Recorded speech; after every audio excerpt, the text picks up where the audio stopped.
greetings and happy holidays, and welcome to the Mount Rushmore podcast. My name is Jeff, and I'm joined as always by my good elf friends Richard Hello. and Michael. Howdy.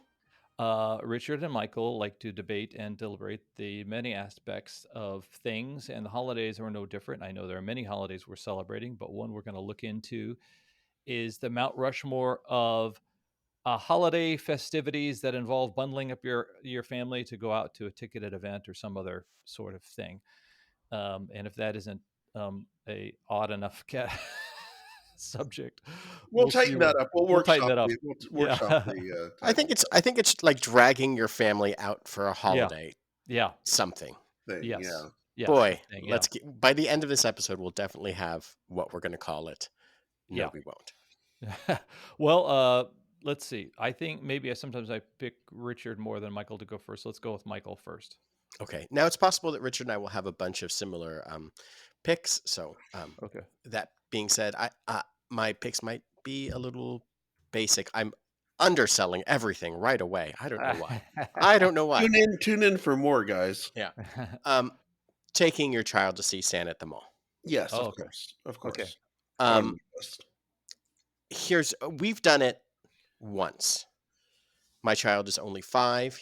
This will be his I don't know, going on 6th Christmas coming up. Because we first took him to Santa at the mall when he was like 7 months old, and we were like, okay, this is it's everything that you expect and you want to do. You want that picture, and you hope it's not the picture where the kid is like miserable and like crying, but then maybe secretly you're like, okay, well, what if that's a fun memory, even if he hates it, right? So we do this, we get in line, and it's forever. You're sitting there with your, your stroller waiting in line, and then you're holding your child for 45 minutes, and my wife goes off and does some shopping. So we kind of split up the time because when you're out with a baby, especially, you got to maximize every opportunity. Oh, yeah. So we get to the front, and this kid is like, in my arms, but he's touching things and he's doing whatever, and sits on Santa's lap, gets the picture. 3 days later, this kid is sick, like just sick from being exposed to the populace in general. And this is like pre-COVID, so it's not like we didn't have like that kind of super strict like knowledge of like, oh, this kid hasn't been exposed to anything. I mean, he'd been in like daycare ever since he was like 3 months old, but like that's still within a confined environment. But man, he has not been back to sit back on Santa's lap at a mall since. And like, it's not like we've gone to the mall around this time over the last few years. Maybe not the last couple of years, but we've been back, and it's been like, do we want to do this? I don't know. I'd rather not have. Now I'm weighing my child's like memories of Santa versus him being sick, and it's just like, he's not like excited to see Santa at the mall the way that I think that I imagine one would be. So I never thought of Santa as super spreader because he visits every home. I mean, that guy is going to have some stuff on him, right? Yeah. Is Santa masked? Oh my God. Yeah. Richard, what was your experience? Well, my experience with our 2 kids was very different. The oldest kid is outgoing and just loved the idea of seeing Santa, and just was always really excited to go, and always got great smiley pictures. Youngest one, not so much. Never got the crying, bawling that I could remember, but just when there's a lot of okay, I guess I'm gonna go, and then here's what I want, and now please get me off of this man's lap, sort of stuff. I don't know. We always took the kids to the Grove here in Los Angeles. Oh, la-di-da. I know, right? And I don't Stephen know. Baldwin as Santa. Exactly. Santa gets out of a Rolls Royce, and the magic's kind of dimmed a little bit, but he looks good. Yeah, it was just always very interesting being there because I don't know. When I was a kid, it was just you went to the mall, and they didn't even charge you to take photos. Right. It was just your mom just had, or dad just had the camera, and took a couple of snaps, maybe if you're lucky. But the photos were kind of a secondary thing. They were kind of a secondary thing to you just being able to sit on Santa's lap and tell him what you wanted. Um, Going to the Grove in any place now, I think it just feels like it's a racket. I mean, even if you just want the photos just on like a little like zip drive, a little like thumb drive, that's like $30. Hmm. Somebody's making a lot of money off of Santa here. I hope Santa's getting some of that cash. Let's put it that way. Yeah, because it was a promotion back in the day for Yeah, whatever your your local department mall was. store or your Yeah. mall is. Yeah, come see Santa. And there was just a way to be able to get families to come into the mall to see all the toys and other crap that the kids wanted to buy. Hmm. Now it's its own money making operation, and that something about that feels a little, I don't know, just feels a little dirty Wait to a me. second. Wait a second. Wait a second. Are you saying, hold on, are you saying that Christmas is become commercialized? No, Yes, I am, Charlie. I do not believe that. There's nothing that Christmas has done that has led to that. Well, looking at the topic, how it's unique from just kind of going out with your family to do any other activity, go to a baseball game or a picnic or whatever. It's usually a December. It's often December. You're often going to a place that's well trafficked, like a mall. So the investment level is much greater. And then for those in colder climates, there's bundling up against the elements, dealing with maybe the snow, maybe there's weather going on. So it just has to be amazing. and it, and whenever you go out to a ball game or something, you're not 100% putting a tradition on the line because the holidays are so magical and you want them to be that way for your young people. So there's so much pressure on this darn activity. All right, Richard, what's your second choice? All right, so my second choice is taking family photos, your holiday Oh, pictures. oh, okay. Good choice. A a tradition unlike any other. If you believe that unlike any other means everyone getting kind of annoyed with each other by the end of the day. Wait, that's this podcast every time we record. Yeah, it's pretty similar. I mean, if Okay. we had to Okay. actually take pictures at the end of this, I think this we podcast would have ended several years before. we would have had a 1 minute long movie if we put them all in succession. Right. So the photos can be challenging. They can be when you've got kids, especially when the kids were younger. Now that they're older, it's a lot easier. My son, who is the was the problem child in terms of getting pictures done, actually this year was fantastic. Smiled, didn't didn't cause any sort of problems, didn't fight, didn't fuss about anything.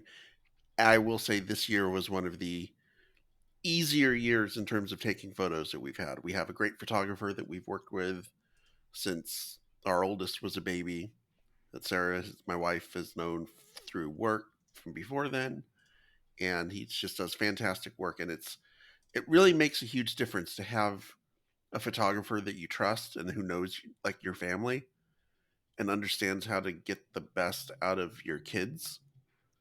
It makes a huge difference, I Hmm. think, versus just a generic, oh, let's hire some guy that we got off of, Fiverr or Yeah, whatever. there's this guy named Robert Mapplethorpe who's going to come over. Right. It's a bullwhip Christmas.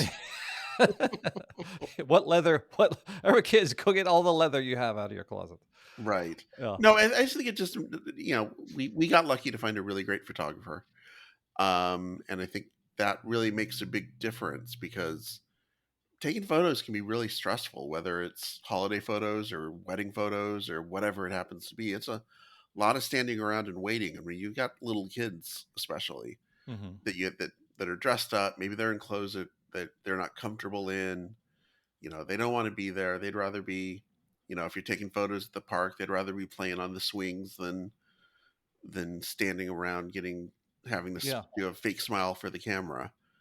It really helps to have a photographer who's not just a good photographer, but somebody who you've worked with before Yeah. and have a relationship with.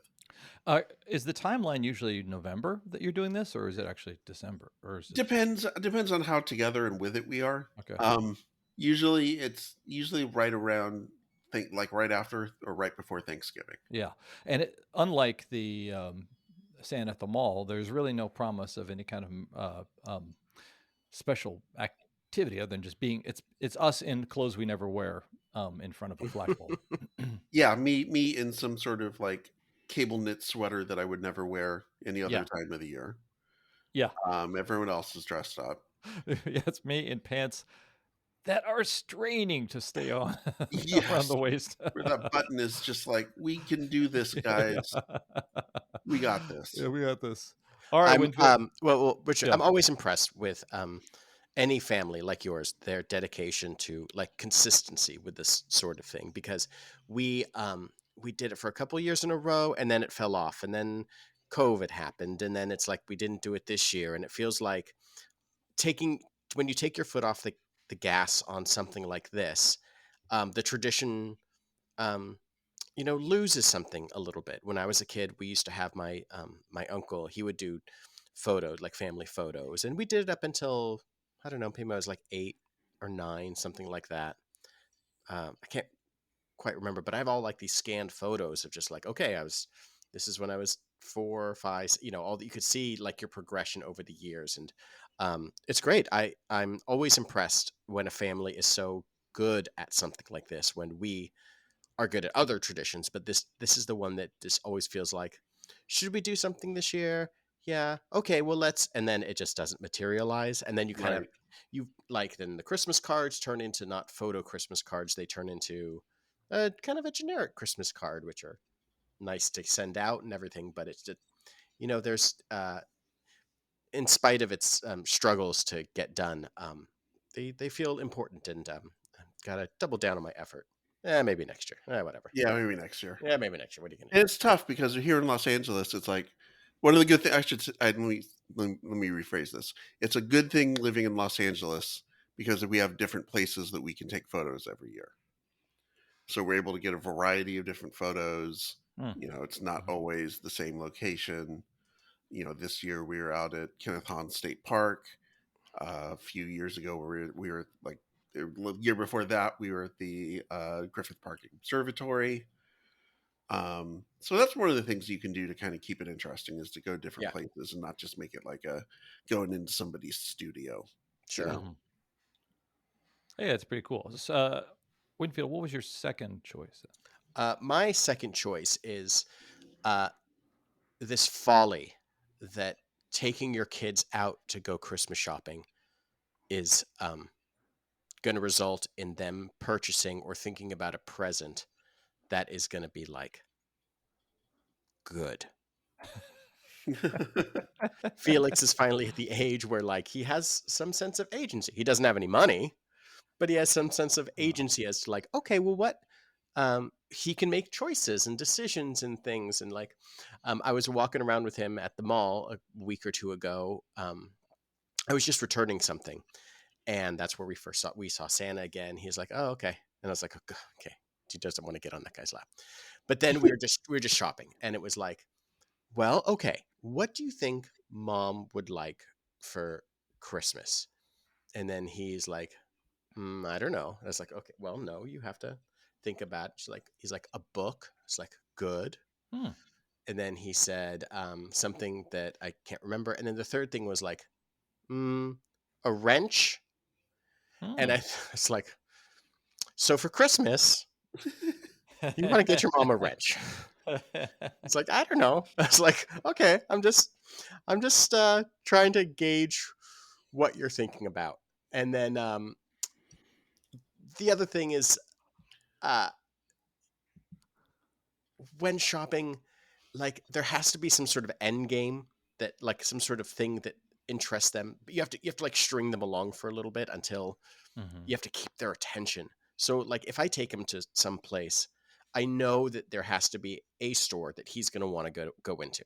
It can't just be like, all right, we're going to this mall and every store in this mall is clothes or whatever. There has to be something that's like, oh, we passed that thing, and then you can look around for 15 minutes or whatever. And there was like one store that was like a puzzle kind of games semi toy store, and it was like, okay, I got to use this as like this carrot at the end of this thing because otherwise we're not getting the task done. Mhm. And I remember shopping as a kid with my parents up until I was like a teenager too, and it just felt like, oh my god, why do I have to go? Why do I got to do this? Well, like, I still so, feel like that. What do you mean as a teenager, Michael? maybe so. I mean, maybe it's just this feeling of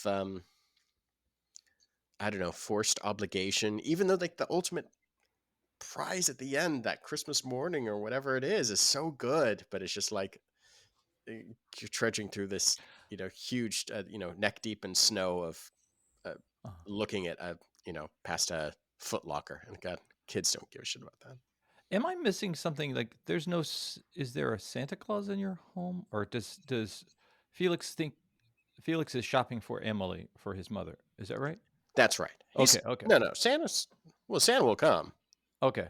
Yeah, oh yeah, but no, he understands that like here's a gift from mom and dad to Felix, or here's a Okay. gift from dad to Okay. mom, Okay. or this is Yeah. from Felix to whoever. No, And he that gets that. process is you have to kind of incentivize him throughout that process. Yeah. Yeah, I just Yeah. shopping. It's Shopping. rough. Yeah. Oh, absolutely.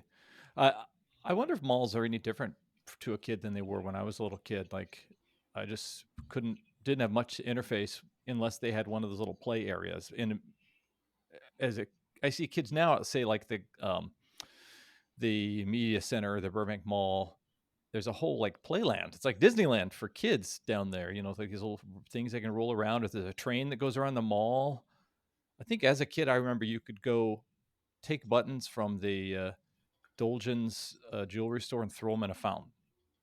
I'm trying to think of like what there was. There was a rock, probably a garden area with rocks, and you could pick up a rock and throw it at a window or something. Like Yeah, I that was was the gonna say only. Jeff is just stealing gems from the jewelry store and throwing Yeah. them. Yeah. Okay. So we are at our halftime, and at this point, we're going to ask something we've never asked of you to do. Mm. We've never asked you to do this ever before, and that is preserve the secret of the Mount Rushmore podcast.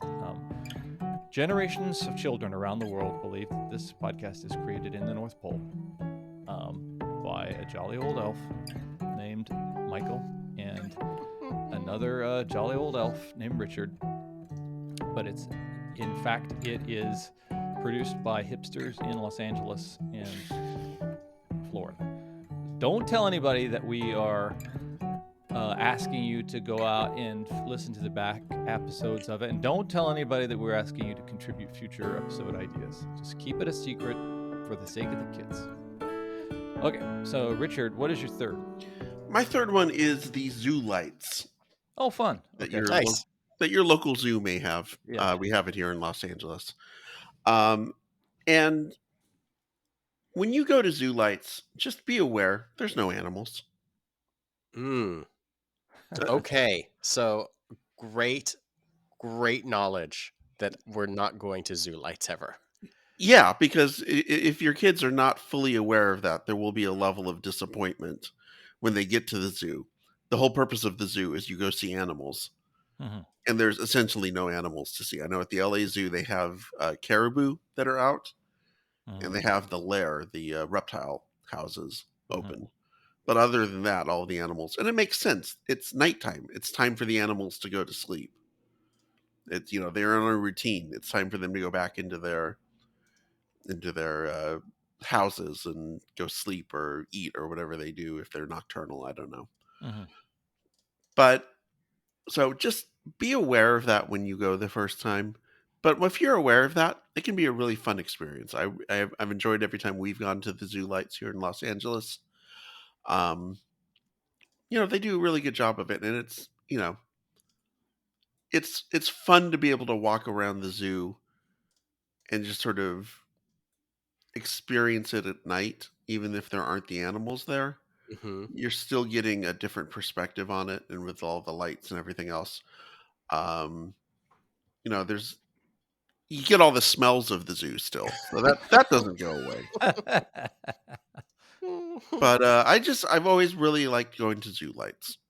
We were at the LA Zoo just a week or two ago with some friends, and as we were kind of nearing the end of the day, we saw them kind of setting stuff up, and they were setting up like a wine cart and a drink cart, and we were like, "Oh boy, this is what I'm talking about, being drunk at the zoo. Oh, can't wait." Um, but now, sans animals, I don't, my kid would not stand for that. What a, I mean, I can be drunk at home. Good enough. And turn the lights on and off. Yeah, how do you do that? It's kinda like, "Hey, we're gonna go to the art gallery," but, hey, they took down the pictures.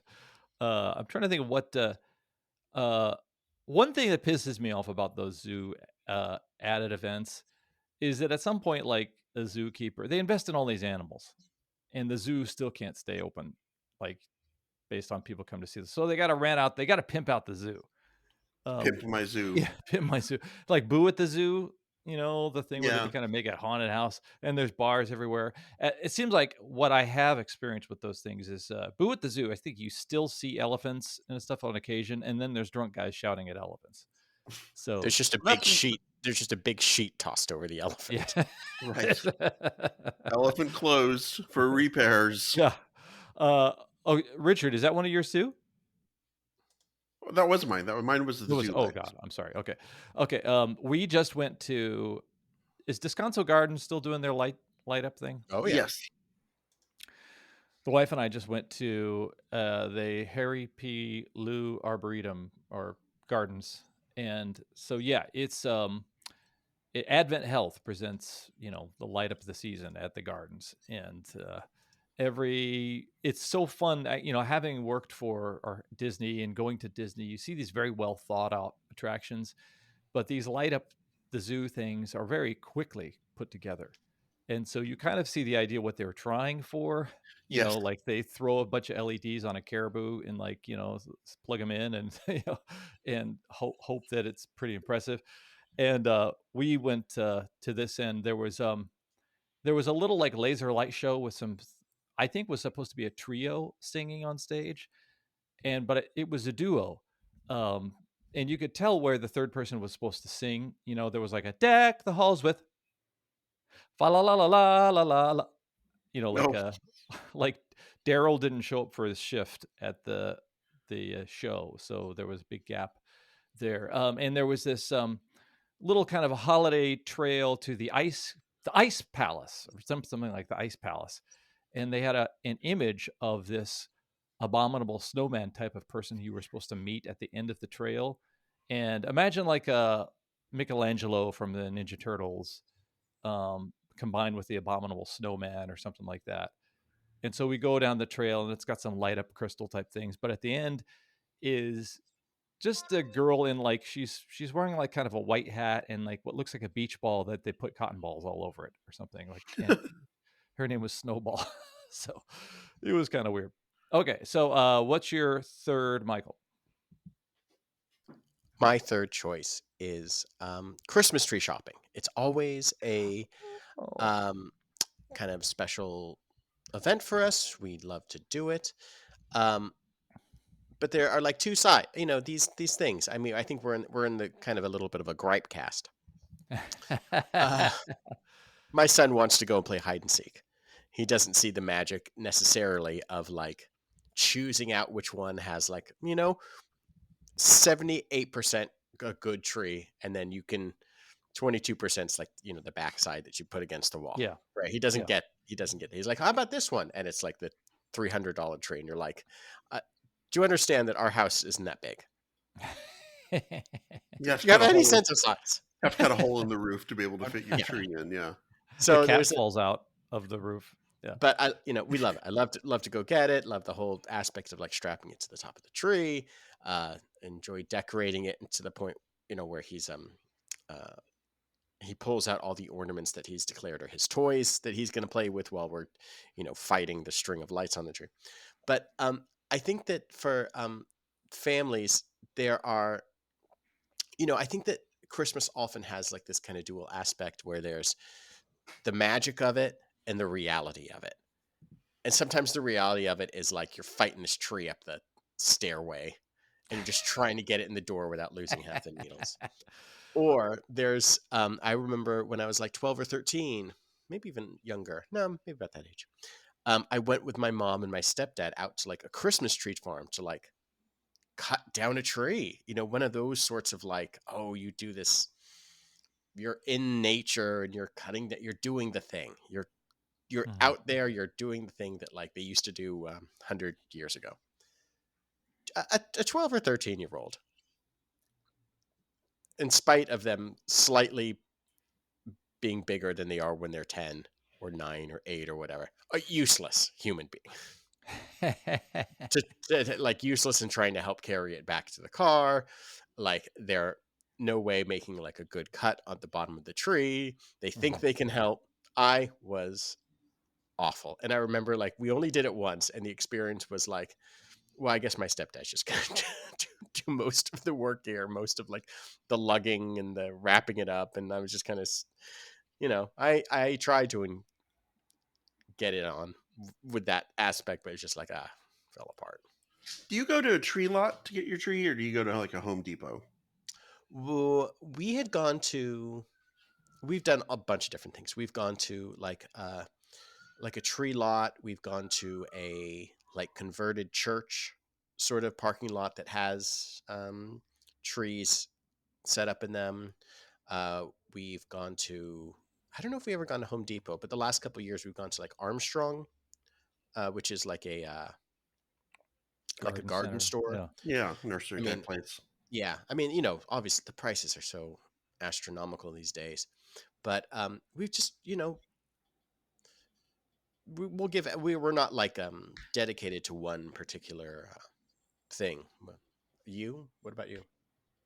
Oh, we gave up on the live tree a few years Ah, ago and went with the Home Depot store bought $299, however much we spent on it, 249 mm-hmm. uh fake tree. And I will tell you it's the best decision that we have made financially. It has paid for Mm, itself already. Just in a few years, because like you said, the cost of real trees is just astronomical. yeah, yeah. And just for me, because it got to the point the last few years we were doing live trees where it was just me by myself going and picking a tree and bringing it home, and it's a chore, man. Mhm. Not just the finding the tree, but then having to stand in line for 20 minutes holding this thing, and you're getting sap all over the place. Then you gotta, after you buy it, you gotta figure out how to. If it's Home Depot, they're not going to strap it to the car for you, so you got to Mm. have your own twine and figure out how to do all that. It's just not worth not worth the quaintness of the real tree. It just I Mm. I was one of those people who never thought I would get a fake tree. And Yeah, now that I have a fake tree, it's like, why did I ever have a real tree? yeah. Yeah, I was converted, I think, a decade or two ago. And the one aberration, the one year that I told my wife, that we're going to get the real one was just a nightmare of my hubris. Um, I got the wrong size stand. Mm. And so, the whole time she was saying it wasn't going to fit. And I was giving her that kind of heavy lidded glare, like, why do you question me, woman? I'm right about all things. And I was totally wrong. And then I decided I was going to be able to whittle down the base of the tree with this rotary saw that I had, and just it sent shavings of wood everywhere in our living room. And she was just in tears, and I was Clark Griswold times a billion, just Oh, yes, of course. ruining everything through my stupidity. And then, like, Christmas is such the tradition of the Christmas tree is such a beautiful but also kind of ill illy ill ill researched. It's not all of it's fake. All Yeah. of what Christmas is really kind of fakey fake, and beautifully so. um so the fake tree kind of fits right into that for me. So, but yeah, that tradition of going out to to to find what will be the hearth and the centerpiece of the holiday, and not spend a song on it. And yeah, that's rough. All right, so I guess we're at Richard's final choice. Yeah, I talked about zoo lights, but I think I want to talk about a different type of lights, and these are the holiday neighborhood lights.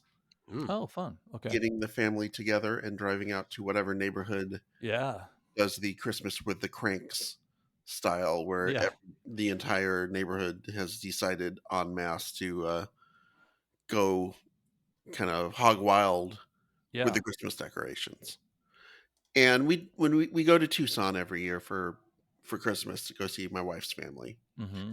And there's, I think it's called Winter Haven, if I'm not mistaken, is the big neighborhood there. And you know what? It's easy to be cynical about it, and I know we this has been kind of a gripe fest the whole time, but it's easy to be cynical about like, oh, look at these, think how much they spent on these decorations, and isn't this kind of, a bit much and over the top and all of that? But when you're walking down these streets and just everything is lit up and you see all the attention and care to detail that these people have put into these decorations, it's like going to Disneyland or something like that. Mm. Mm-hmm. It's cool. I enjoy seeing it. And Yeah. maybe that makes me a simple caveman, you know, easily amused by shining lights. No, it's This is your a car. It's your car that doesn't have a floor that you have to push it with your feet that makes you a caveman, Richard. Oh, I thought it was the pterodactyl that used as a record player, but I It's a thought it was that living. the cell phones frighten you. right.